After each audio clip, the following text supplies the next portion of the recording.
교재 28페이지 보겠습니다. 바울은 자신의 유대인 동족들이 예수 그리스도의 복음을 거부한다는 사실에 큰 슬픔에 휩싸입니다. 원래 이스라엘은 언약의 율법을 받아 제사장 나라가 된 민족으로 구약에 약속된 메시아 예수 그리스도가 태어난 선택된 민족이었습니다. 하나님은 아브라함을 택하셔서 약속의 말씀으로 약속의 자녀를 주셨습니다. 또한 야곱을 택하셨고 모세를 부르셔서 바로의 완악함을 심판하시며 하나님의 이름을 온 땅에 전하셨습니다. 이와 같이 하나님은 이스라엘 백성들을 부르시고 선택하신 분이시며 바로를 완악하게도 하시는 주권을 가지고 계신 분이십니다. 로마서는 크게 세 부분으로 나눌 수 있습니다. 우리가 지금까지 어제까지 살펴본 1장부터 8장, 그리고 9장부터 11장, 그리고 12장부터 16장까지입니다. 1장부터 8장은 우리가 지금까지 살펴본 대로 우리가 믿는 복음의 핵심이 무엇인가, 이걸 아주 잘 설명합니다. 죄, 구원, 칭의, 자유, 이런 주제지요. 그래서 기독교 복음이 무엇을 주로 믿는가 하는 기독교 복음의 핵심에 대한 내용이 1장부터 8장에 나옵니다. 그리고 이제 오늘 9장부터 11장이 있고 12장에 넘어가면 이제 복음의 내용을 알았으니까 어떻게 살아야 할 것인가, 어떻게 살 것인가에 대한 내용이 12장 1절부터 나옵니다.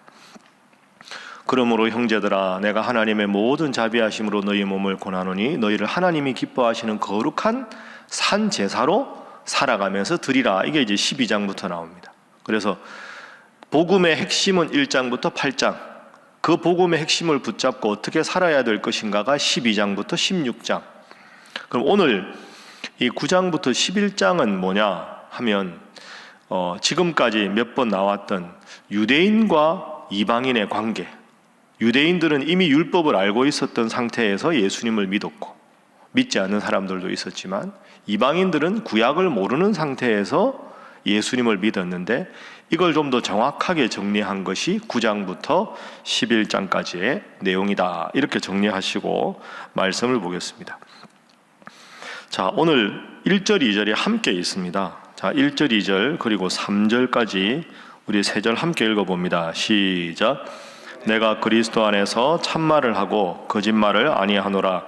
나에게 큰 근심이 있는 것과 마음에 그치지 않는 고통이 있는 것을 내 양심이 성령 안에서 나와 더불어 증언하노니 나의 형제 곧 고륙의 친척을 위하여 내 자신이 저주를 받아 그리스도에게서 끊어질지라도 원하는 바로라. 아멘. 자, 1절을 딱 보면 바울이 지금 아주 마음에 큰 근심이 있는 게 느껴지지요. 1절 보십시오. 내가 지금부터 하는 말은 그리스도 안에서 참말이다. 거짓말 아니다. 내가 지금 하는 말을 진심으로 믿어달라. 이렇게 말합니다. 나에게 사실 큰 근심이 있다. 큰 고통이 있다. 바울이 이렇게 감정을 드러내는 사람이 아닙니다.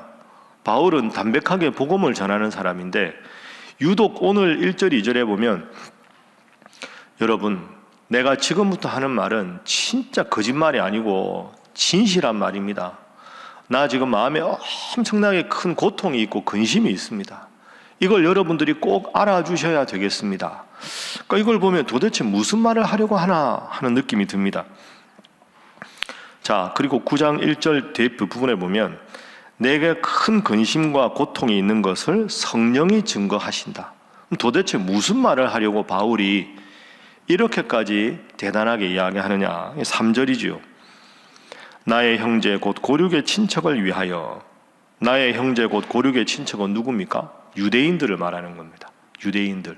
사도 바울이 원래 유대인이죠. 유대인들을 위하여 내 자신이 저주를 받아 그리스도에게서 끊어질지라도 원한다. 구체적으로 말하면 내 동족 유대인들은 구약 성경도 이미 알았고 율법도 이미 알았고 안식일도 이미 알았고 하나님에 대해서도 이미 알았는데 내가 이방인들을 위해서 예수님의 이름을 전하면 예수님 이름을 믿는데, 아니 내 동족 이스라엘 사람들은 구약 성경에 보면 하나님께서 메시아를 보내셔서 구원하시겠다는 약속을 그렇게 많이 하셨고 믿음이 중요하다고 그렇게 말씀을 하셨는데 아직도 유대인들은 눈뜬 장님처럼 구약에 대해서 제일 잘 안다고 하면서 예수님을 믿지 않는다. 내 동족이 예수님을 믿지 않는 걸 보면 내가 너무 마음이 아프다. 그래서 3절 뒤에 보면 내가 저주를 받아서 예수님에게서 끊어질지라도 내 동족 유대인들이 예수님을 믿을 수 있다면 그렇게 되고 싶다. 내가 지옥 가도 좋으니 내 동족 이스라엘 백성들, 유대인들 예수님 믿어 구원받았으면 좋겠다. 여러분, 말씀드린 대로 사도 바울은 이방인을 위해서 사도로 부르심을 받았습니다. 이방인들을 위해서 열심히 복음을 전합니다. 1차, 2차, 3차 순회 전도 여행을 하죠. 그런데 유대인들은 자꾸 예수님을 배격하는 겁니다. 이게 너무너무 마음이 아팠다. 그러니까 우리가 9장 1절부터 3절을 보면 사도 바울이 얼마나 애국자였는가, 유대인을 사랑했는가, 그리고 유대인의 구원을 얼마나 간절하게 염원했는가를 알 수가 있습니다. 바로 이 본문이 1919년 3월 1일 3.1 운동 일어났을 때 그 당시에 우리나라에서 제일 많이 읽었던 본문입니다. 이 나라가 자주 독립운동을 대한독립 만세를 이루었는데 아직까지 해방되지 않았다는 그 울분. 그래서 이게 강단에서 많이 내 동족을 위해서라면 내가 예수님에게서 끊어질지라도 나는 내 동족이 구원받는 길을 택하겠다. 참 멋진 구절이고 오늘 우리에게 많은 것을 생각나게 합니다. 그래서 첫 번째 기도 제목은 나라를 위해 기도하는 신앙인이 되게 하소서 하는 것입니다. 나라를 위해서 기도하는 신앙인이 되게 하소서. 사도 바울처럼 나라를 위한 기도라는 말이 좀 더 구체적으로 말하면 민족 복음화가 되겠죠. 유대인들이 예수님을 믿고 복음의 사람이 되는 것. 오늘 우리가 그래서 이걸 위해서 기도해야 합니다. 하나님, 이 나라를 지켜주시고 이 나라가 무엇보다 하나님 잘 믿는 나라가 되게 하시고 그것을 위해서 한국교회가 이 세상의 빛과 소금이 되고 그래서 많은 지역의 교회들마다 지역의 희망이 되고 그래서 하나님을 믿는 사람들이 많아져야 그래 하나님 말씀의 기준을 두고 이 나라가 잘 되지 않겠습니까? 여러분, 오늘 말씀 꼭 여러분도 기억하시고 날마다 이 나라를 위해서 무엇보다 민족 복음화를 위해서 기도하는 여러분 되시기를 주님 이름으로 간절히 부탁합니다. 자, 두 번째 오늘 본문 말씀 계속해서 살펴보겠습니다. 자, 6절부터 말씀 보겠습니다. 자, 4절부터 제가 좀 더 읽어보겠습니다. 그들은 이스라엘 사람이라 내가 기도하는 사람은 이스라엘 사람이다. 5절 믿음의 조상들도 이스라엘 사람이고 육신으로 말하면 혈통으로 말하면 예수 그리스도도 유대인들이고 6절 그런데 하나님의 말씀이 폐하여진 것 같지 않도다. 이스라엘에게서 난 그들이 다 이스라엘이 아니다. 예수님도 이스라엘 사람인데 아브라함도 이스라엘 사람인데 그 사람들은 지금 예수님을 믿지 않는다. 그 6절 말씀 이스라엘 사람이라고 해서 다 이스라엘 사람이 아니다 하는 말은 이스라엘 사람은 예수님이 오실 것을 미리 알고 있었던 사람인데 그 사람들이 예수님을 안 믿는다. 그러니까 내가 혈통으로 이스라엘 사람이다. 저절로 구원받는다. 절대로 그런 말 하지 말아라.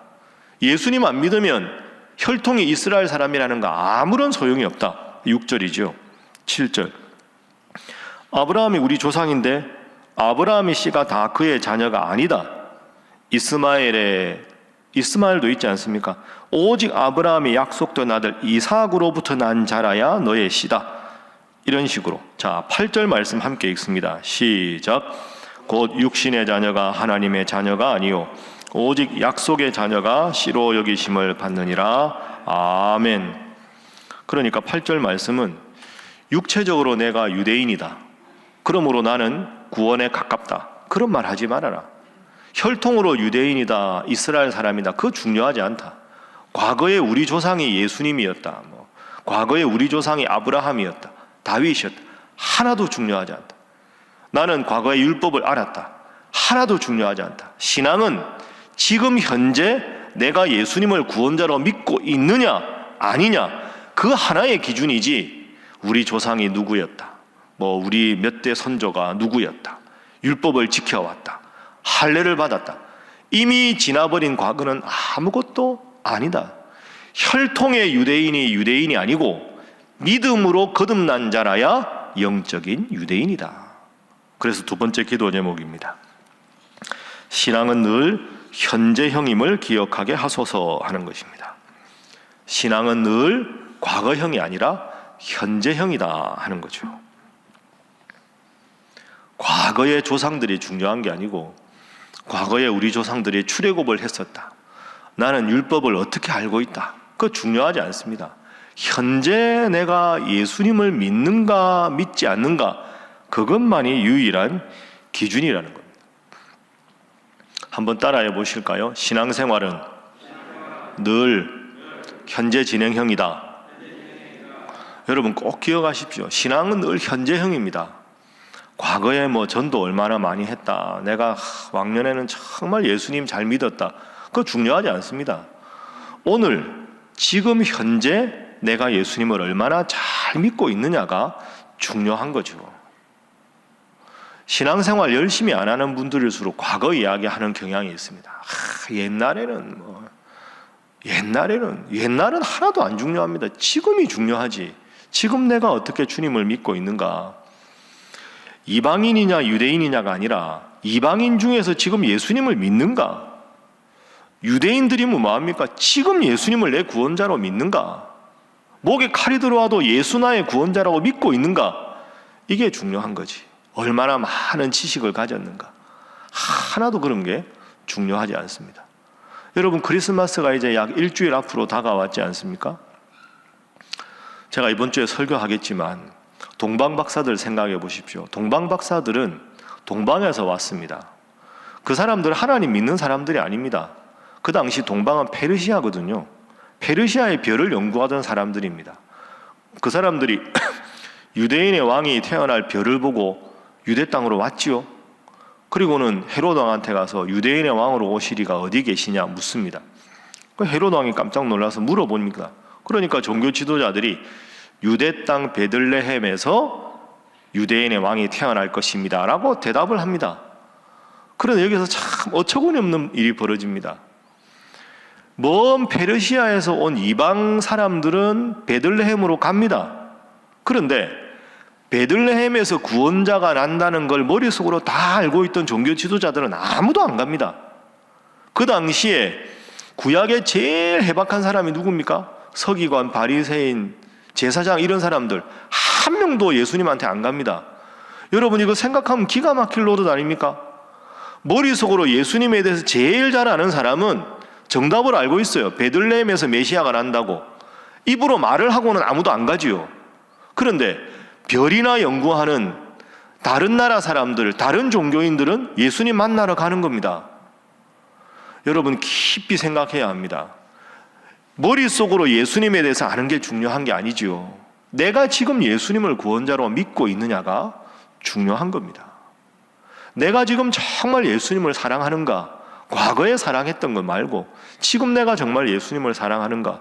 오늘도 이 말씀 붙잡고 기도하면서 이 말씀 때문에 내가 하루를 살아갈 힘을 얻는가? 현재 진행형입니다. 이게 중요한 겁니다. 오늘 하루 이 추운 날 새벽에 오신 여러분들 정말로 어제가 아니라 앞으로가 아니라 오늘 이 순간에 내가 주님 사랑하는 그 사랑으로 주님 앞에 인정받는 겸손한 신앙인 되시기를 주님 이름으로 축복합니다. 자, 마지막으로 14절 말씀 읽겠습니다. 14절 말씀 함께 읽어봅니다. 시작. 그런즉 우리가 무슨 말을 하리요? 하나님께 불의가 있느냐? 그럴 수 없느니라. 아멘. 하나님께는 불의가 없다 이렇게 말합니다. 그러니까 지금 바울이 이 말을 하는 배경은 이렇게 정리를 해도 자꾸 유대인들은 이제 보십시오. 계속 초대교회 전도하고 나면 그래도 할례를 받아야 구원받는다. 예수 믿는 믿음으로는 부족하다. 수없는 이단들이 생기거든요. 내가 지금 하나님의 말씀을 정확하게 전하지만 자꾸 내가 전하는 하나님 말씀에 대해서 토를 달고 그건 불충분하다. 그건 틀렸다. 그거 아니다. 하나님의 말씀에는 오직 불의함이 없다. 나를 통해서 전해지는 하나님 말씀, 그 말씀을 붙잡고 살아가라, 이런 뜻이 14절입니다. 하나님께는 불의가 없다. 하나님께서 불의하다라고 생각하는 순간 우리의 신앙은 다 무너지게 된다. 그래서 세 번째 기도 제목입니다. 늘 하나님께 대하여 예만 하게 하소서 하는 것입니다. 늘 하나님께 대하여는 예, 이렇게만 대답하게 하소서. 하나님께 불의가 있느냐? 그럴 수 없느니라. 신앙생활 하다가 때로 흔들릴 때가 있습니다. 신앙생활 하다가 또 흔들리는 분들과 대화할 때 있지요. 어떨 때 흔들릴까요? 열심히 기도했는데 하나님이 안 들어주신다. 하나님이 계시면 어떻게 내 인생에 이런 일이 있나? 그러니까 하나님이 언제나 의로우시다라는 이 고백이 흔들리면 하나님이 어떻게 저러실 수가 있습니까? 하나님이 살아있다면 어떻게 나한테 이러실 수가 있습니까? 하나님의 절대 기준이라는 게 흔들리는 게 신앙에 흔들리는 겁니다. 바울이 분명히 말합니다. 하나님께 불의가 있느냐? 그럴 수 없느니라. 여러분, 항상 하나님은 의로우시고 하나님께 대해서는 예, 이 대답만 할 수 있는 여러분 되시기를 주님 이름으로 축복합니다. 이 기준이 명확하게 서면 때로는 하나님이 내 뜻대로 움직여주지 않아도 하나님 또 다른 뜻이 있으시겠지, 하나님이 나를 성숙하게 만드시려고 하시겠지 하면서 기준이 흔들리지 않으면 내가 성숙하게 되는데, 이 기준 자체가 막 흔들리다 보면 신앙생활에 어려움이 생기기 시작합니다. 그래서 19절 이하에 보면 우리가 잘 아는 토기장의 비유가 나옵니다. 하나님이 토기장인데 토기 주제에 나를 왜 이렇게 만들었습니까? 라고 말할 수 없는 겁니다. 하나님께 대해서는 무조건 예, 말씀에 대해서는 무조건 예, 복음에 대해서는 타협 없이 무조건 예, 이렇게 대답하시고, 이 절대 기준에 한치의 흐트러짐도 없이 늘 예배 중심으로, 말씀 중심으로, 하나님 중심으로 살아가는 여러분 되시기를 주님 이름으로 축복합니다. 기도하겠습니다. 하나님, 오늘 이 9장 말씀을 통하여 우리에게 세 가지 기도 제목 주시니 감사합니다. 이 나라와 북녘의 동포들을 위해 기도하게 하시되, 무엇보다 이 나라가 온전히 하나님 믿어 구원받는 하나님의 친백성 되게 하여 주시옵소서. 하나님, 신앙은 늘 현재형이요 현재 진행형임을 깨닫게 하셔서 과거에 내가 하나님께 했던 것, 과거에 했던 하나님에 대한 헌신 다 사도 바울처럼 배설물처럼 버리게 하시고 오직 표대를 향하여 오늘 이 순간이 처음 신앙하는 첫날이라 생각하고 하나님 앞에 올곧고 한결같은 신앙인으로 살아가게 하시고, 이를 위하여 늘 하나님이 오르십니다. 말씀이 중심입니다. 하나님 중심으로 살겠습니다. 절대 기준을 주님 앞에 놓고 살아가는 저희들 되게 하여 주시옵소서. 위에서 기도하시고, 오늘 우리 각 교구에 새롭게 사역하실 우리 목사님, 교구장, 부구역장, 구역장 다 선임하고 함께 기도합니다. 하나님 함께 하셔서 오늘 각 교구를 위해 세움받은 분들, 또한 이번 주일 청지기 임명식을 통하여 내년을 위해 하나님께 세워주시는 모든 신식이들, 청지기들 겸손하게 하나님 중심으로 오직 이해하며 순종하며 하나님의 몸된 교회가 바로 서는 일에 충성을 다하는 종들 되게 하여 주시옵소서. 함께 기도합니다. 주여 믿습니다. 주여 믿습니다. 주여 믿습니다.